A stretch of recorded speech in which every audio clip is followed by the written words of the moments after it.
About 28 years ago, this person astral projected to a triangular ship and communicated with a triangular headed being through the window. Was this Bashar's ship or something else? Something else. We will not go into details at this time. Okay. And what this person is saying, when they were younger, they had vivid dreams of their family house on fire and witnessing a UFO. These dreams are still very vivid, and in their research, they sense that they might be significant encounters. They're saying that they know they've been in contact with ETs, and they feel close to remembering, perhaps even Bashar himself, which is one reason they feel such a strong pull to join this transmission. Any insights you might provide that would be helpful in this situation? This is indicative of communication with hybrid beings in the dream state, in the altered reality state. The house on fire represents the idea of what you're going through now in terms of breaking things down, burning things up, going from an old cycle to a new cycle, allowing the old systems to fall away, to burn away, and new systems to be put in place for your world and your reality to be refreshed and renewed. So the idea is that you are going through this transition. Sometimes it will be represented in a negative way, such as the burning of a house, but nevertheless, it is representative of a clearing, of a letting go of an old way, burning the old ideas out and allowing new ones to come in. So the idea is of a clearing and a preparation and a laying a foundation for a new structure, a new reality to take place in which contact can occur more easily. That is the communication that was given symbolically. Nice. This person is saying in LA, her son and she spotted two silent triangular shapes with distinct circles in each corner, flying in the night sky from their hot tub. A friend's photo of a similar craft later led me to Bashar, raising questions about the origins of what they saw. Yes, well, hybrid ships. Again, there's a lot of traffic around your planet.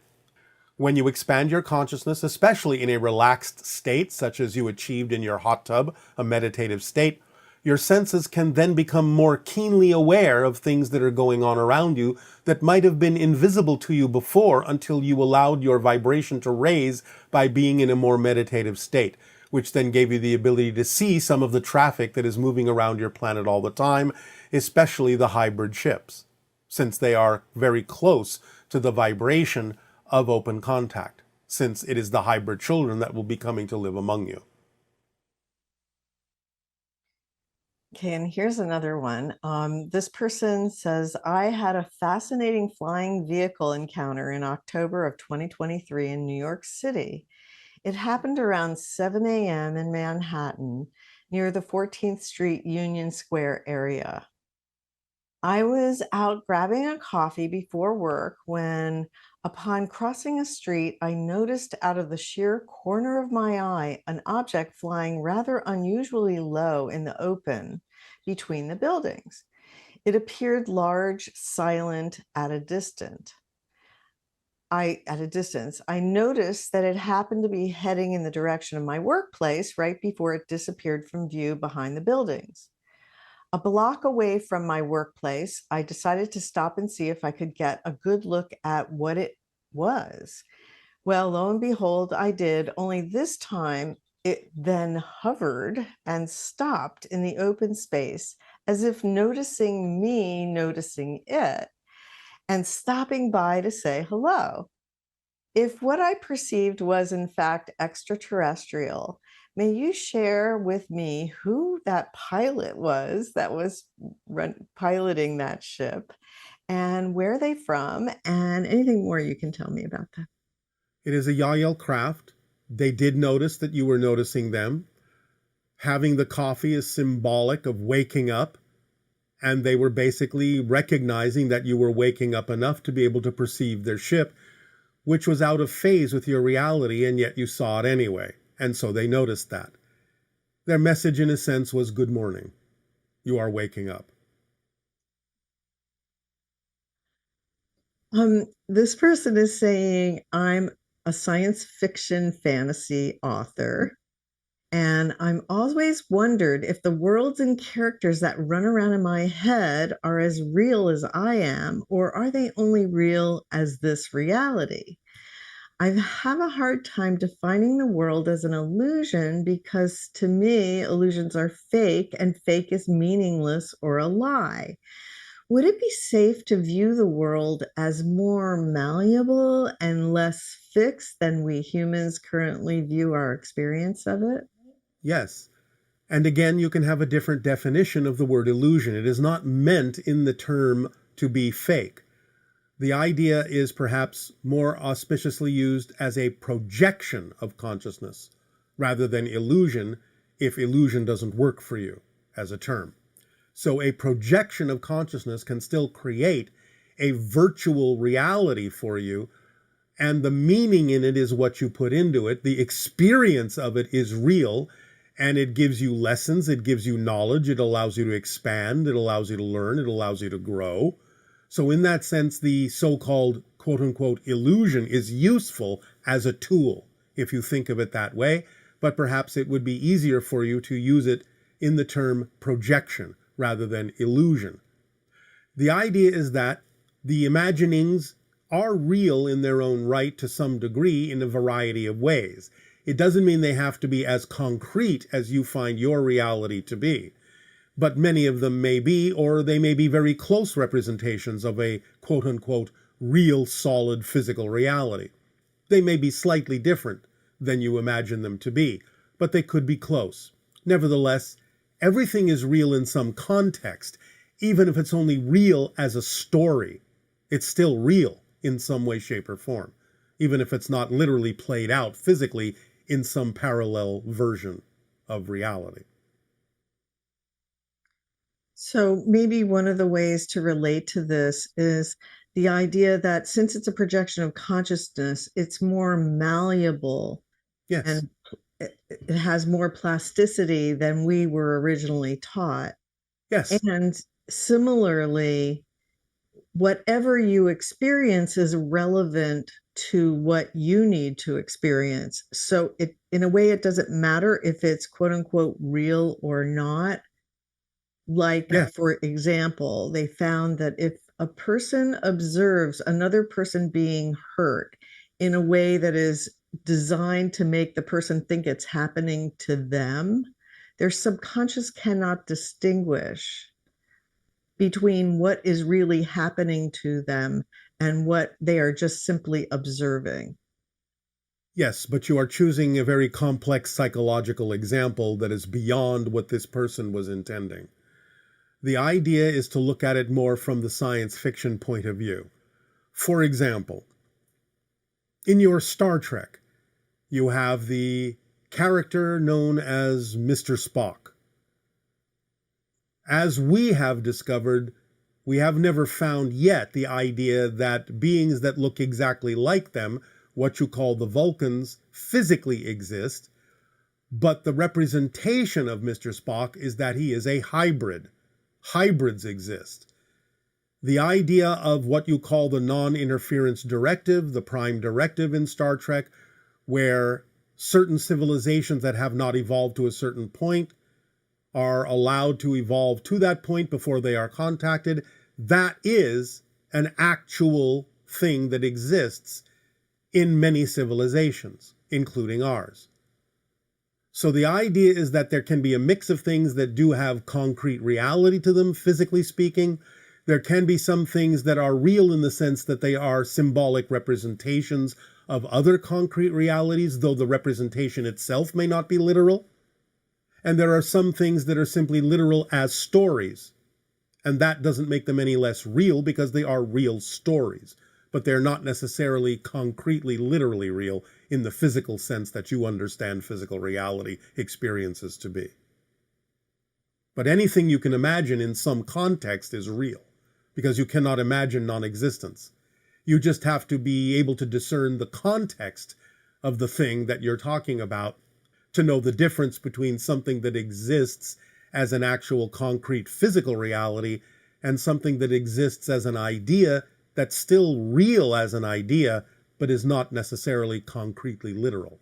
Although, I have to add the caveat that in spirit, anything you imagine can be created, literally exactly experienced as if it is physically concretely real. So you can, in spirit, conjure up Mr. Spock, literally.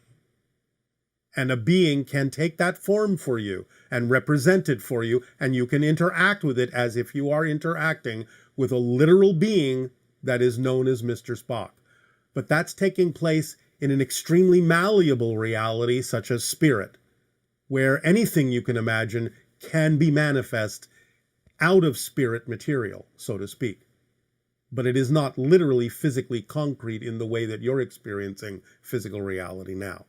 But it will be as real as you imagine it to be, and will be the product of another kind of level of consciousness interacting with you, and in that context, just as real as anything, because the interaction and the experience will be real.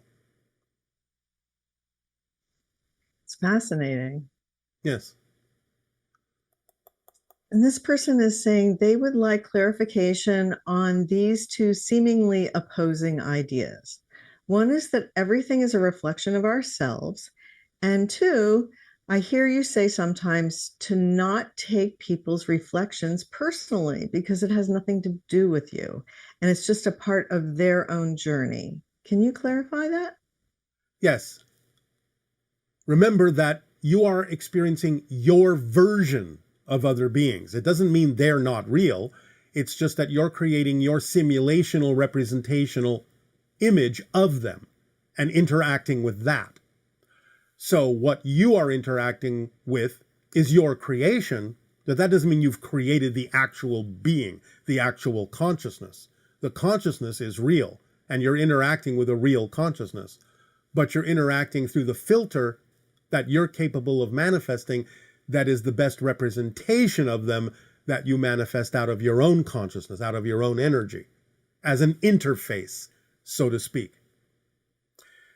The idea of the second part of the question, read that again. The idea that if the second person says something like your socks are orange and you know your socks are not orange. Yes. So you don't take it personally because you know it has nothing to do with you and it's part of their journey. All right. Well, this is about discernment, because the idea is that you can always listen to what someone has to say and decide for yourself whether or not their advice is something that you do need to apply.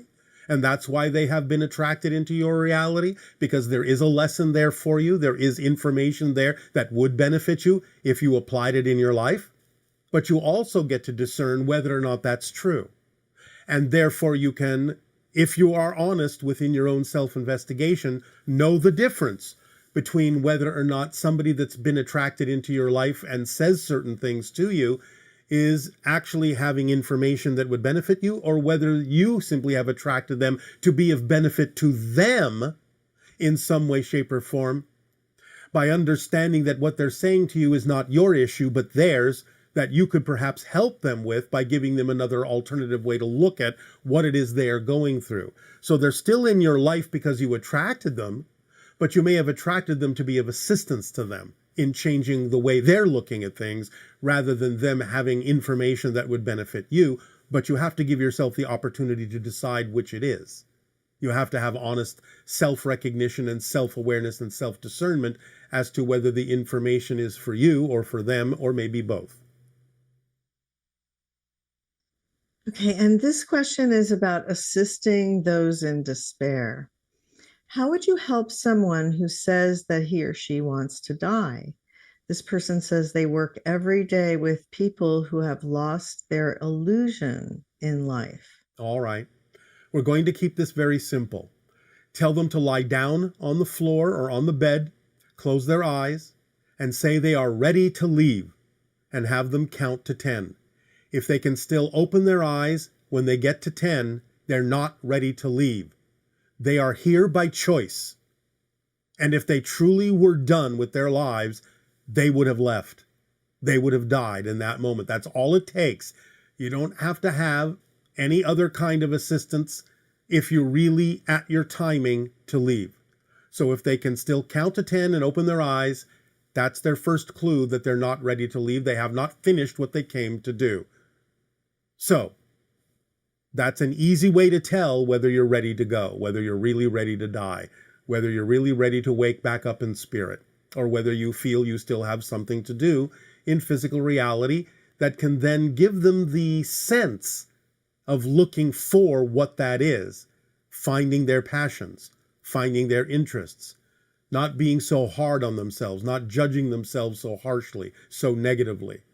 Stop treating themselves so badly and start waking up to the fact that they are aspects of all that is, that they are beautiful, that they are creative, that they are loving and loved, they are supported unconditionally, and what they say goes. So if they want to buy into all sorts of negativity, the unconditional nature of existence will support them in that negativity because it is unconditional. And you can teach them that since it is unconditional, so unconditional that it is even willing to support them in their negativity, there is no reason it wouldn't support them in their positivity as well. And they can decide to choose more positive ways of looking at things, more positive definitions, and those will be supported just as strongly by existence as the negative ideas they held to be true were supported as well. It's up to them, but first and foremost, you can show them that they're not ready to leave, because if they really were at the end of their lives, it would be as simple as lying down, saying you're ready to go, counting to 10, and you'd be gone. Fascinating. Can you comment on I know people sometimes are concerned about how they're going to die. And then there seem to be some people who are lucky enough to just pass away in their sleep. Why is that lucky? Yeah. Okay. So can you explain Remember, that? it's all about choice, and it's all about a learning experience, and it's all about what you believe to be true. So regardless of how the death occurs, it's going to be the result of something you believe to be true. It doesn't mean that you necessarily would have preferred it that way, but remember that once you have died and the soul is looking back on the experience, it will have the realization of why it occurred that way because of the belief systems of the physical part of its being, and therefore it will learn a lesson from that, that it didn't necessarily have to choose that, or that it did choose it for very specific reasons that may have more to do with others around it than itself. So it's going to be on a case-by-case basis. So does that also mean that people who are like reaching the age where death could potentially happen and they decide they want to program themselves that whenever their timing is, that it would be in a certain way that wouldn't be painful or something like Possibly. that? Possibly. Again, it depends on how deep they dig into their belief system, how they're willing to learn the lessons they chose to learn, the challenges they chose to face in this life in a different way.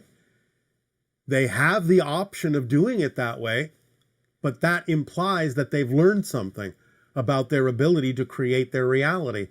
And that may be the whole point.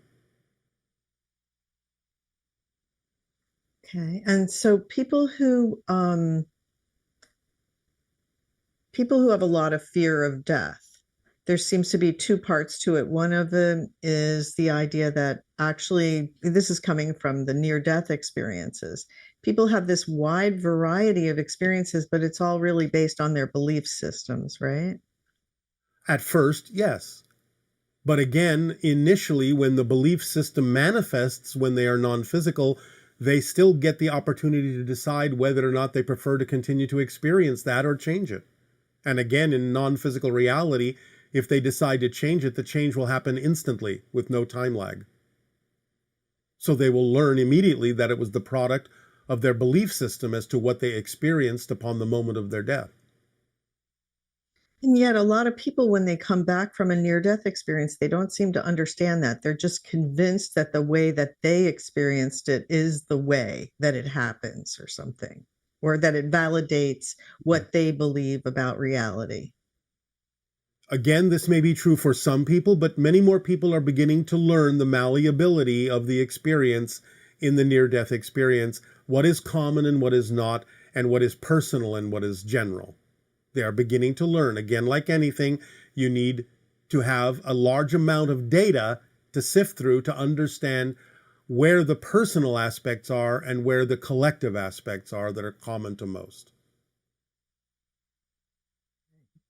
Well, it's very helpful that we're starting to understand more about death and get over our fear of it. Yes, it is very helpful because, as we said, a lot of beings you may encounter in open contact will be of a vibration that would be similar to the idea of spirit. And if your physical mind can't come to terms with that vibration and lose the fear, then your body may react to these beings as if you are dying, being exposed to their energy. And that is what causes the fear and survival mode reaction within many people. So that's very helpful. Yes. Um, Now, this person is talking about having an obsession with money. And they say that sometimes they get obsessed with the idea of money and focusing on getting more. This preoccupation creates confusion about their true passion, All which right, is why stop. We are going to once again remind you that we have addressed this by expanding your definitions of abundance and not focusing only on money as the only symbolic representation you have of exchange and abundance and support on your planet. We will simply refer this person to what we have already said about it, and we will move on from here. Okay. And this person is talking about they were following their excitement at the end of last year and went on a sabbatical trip to Thailand and Bali for 3 months. They tried to cut out contact with the old reality as much as they could by following their excitement, which led them to an amazing journey of self discovery and multidimensional exploration. Now they're back in their hometown and they're faced with the elements of the old reality that still trigger them.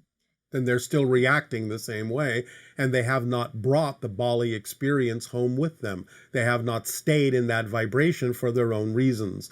They need to examine their belief systems to find out what difference they are making between the Bali experience and their hometown that allows them to still react the same old way that they used to, instead of being transformed by the Bali experience and the vibration they were in there and bringing that vibration back to the circumstances in their hometown. Remember, it's not about what happens, it's about what you do with what happens that makes the difference in your reality. So why react the same old way just because things in the hometown look the same? Remember, the measure of change is not whether the outside has changed, it's how you react and respond differently even if the outside still looks the same. That is all we will say about that at this point. Okay. And this person is asking, how can I fully let go? How can I be my full self, truly embracing my perfect puzzle piece and frequency? Understand clearly and act upon precisely the formula. Period. So helpful, actually. This person is saying they've been on this spiritual journey for some time, but they feel they've stagnated. They don't feel or receive messages from their higher self or anything. Nonsense. Look to the synchronicity in your life. Don't define having to receive those messages in a certain way. Don't insist on a certain method of delivery. Synchronicity is everything in physical reality. Start looking at the interconnections and associations that exist in everything in your physical reality, and you will start to see synchronicity more clearly as messages from your higher mind. And remember that the primary message from your higher mind are those things that you are passionate about, because that's how your body interprets the messages from the higher mind, is as the sensation of excitement, passion, creativity, and love. So look to the synchronicities. They abound. They're all around you. Everything is an orchestration. Everything is a synchronicity. Just change your definition of what's going on around you and you'll see it more clearly. Okay, thank you. This person is saying that a good friend of theirs died a few years ago, and sometimes when they're alone and in a quiet space, they like to talk to that person as if they're actually right there in front of them. Does he hear what I'm saying, and how can I know? Because I miss him so terribly.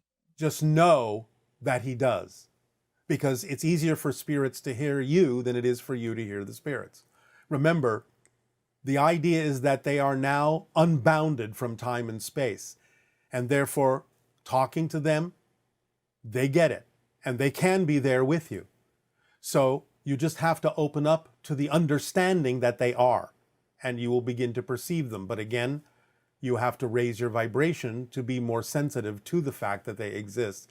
You have to be open to receiving their communications without a definition that you have lost something. Otherwise, you will only perceive the connections they may be attempting to make to you as grief, and the grief will block them from being able to deliver those informational messages to you and block you from receiving it. So you have to let go of the idea that you've lost someone. You have to let go of the grief eventually so that you can be more open to receiving the messages that they have for you, and simply know that they will hear you when you talk to them in earnest from your heart. This will be the culmination of the questions for today. Okay, that sounds great. Well, thank you so much. And We will now remind all of you about the upcoming transmission for the Interstellar Alliance Social Experiment, Step 1, that will be delivered next time. For we now have given you the ability to prepare for things that will be suggested, that are actions you can take, that are behaviors you can change individually and in society. Again, we remind you, you do not have to do the things we will suggest in this social experiment, but that if you do, your vibration will become more compatibly aligned with the vibration of the Interstellar Alliance and open contact. So it is up to you to decide what you prefer. So, next time we will deliver Step 1 of the Interstellar Alliance social experiment in this Countdown to Contact Year 1. Be prepared if you are going to participate. Be open, be willing, be creative, imaginative, be loving to yourselves and all.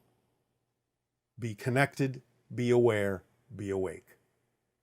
Our unconditional love to you all, and good day.